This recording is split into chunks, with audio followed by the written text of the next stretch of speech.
नमस्ते दोस्तों, स्वागत है आपका मेरे चैनल में।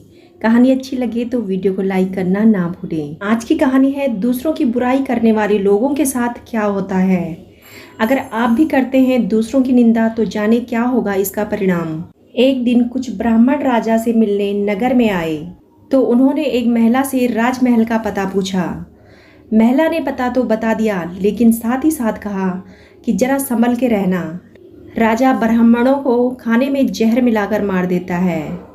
हर इंसान को अपने जीवन में किसी की भी बुराई करने से बचना चाहिए। जब हम दूसरों की बुराई करते हैं तो हमारे जीवन में पाप कर्म का फल जुड़ जाता है, जिसका पता हमें भी नहीं चल पाता है। हमें लगता है कि आखिरकार हमने अपने जीवन में किसी को कोई दुख तो दिया ही नहीं है। इसी तरह के अनजाने पाप कर्म का फल की कहानी के बारे में बताने जा रही हूँ।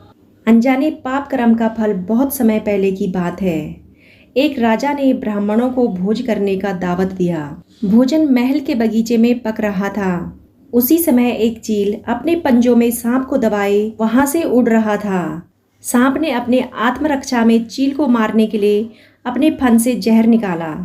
सांप के द्वारा निकाले जहर की कुछ बूंदें बगीचे में पक रहे खाने में जा गिरा। इस बात की जानकारी किसी को भी नहीं हुई।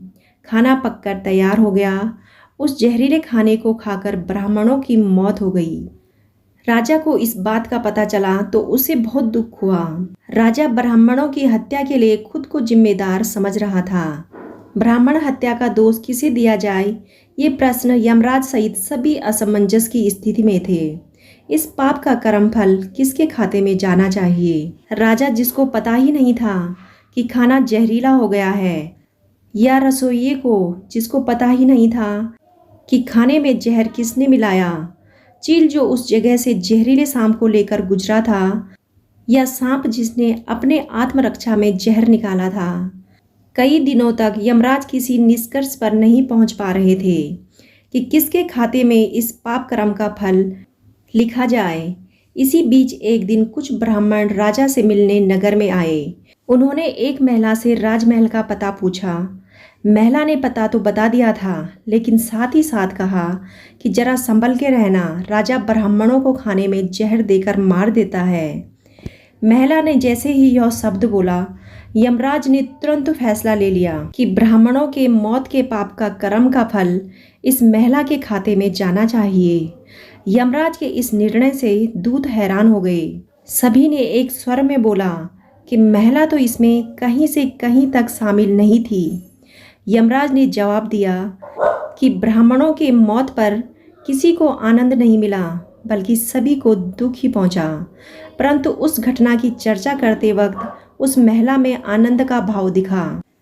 इसलिए राजा के अनजाने पाप कर्म का फल इस महिला को मिलना चाहिए।